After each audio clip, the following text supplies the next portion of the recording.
sa darating na Biyernes, magkakaroon po tayo ng tree planting at pangunahan po yun para sa ating komunidad, para magkaroon tayo ng mga maraming puno. Magdala na lang kayo ng maraming tubig.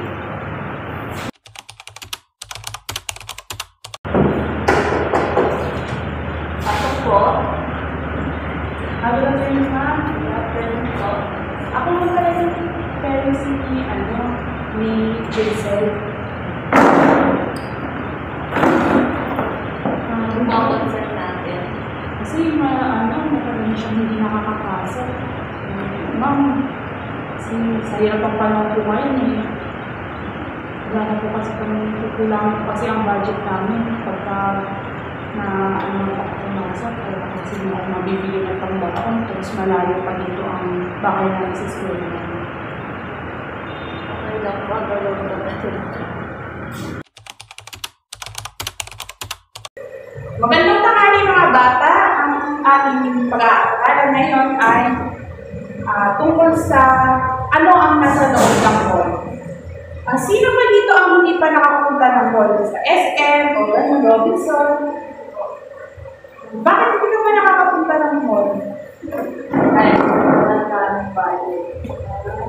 Okay, huwag natin siyang pagtawanan, huwag natin siyang putsain dahil hindi siya nakapunta ng mall. Kapagkat hindi naman lahat ng tao ay kailangan pumunta sa mall.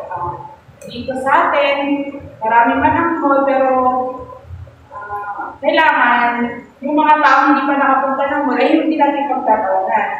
Sa susunod na pag may free time tayo, dadalhin ka natin sa mall para ma-experience.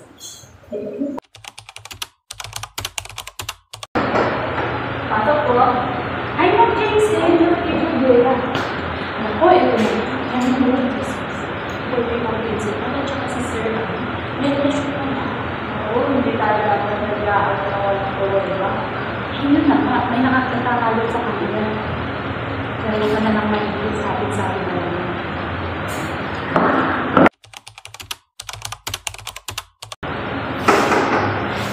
Pasok po.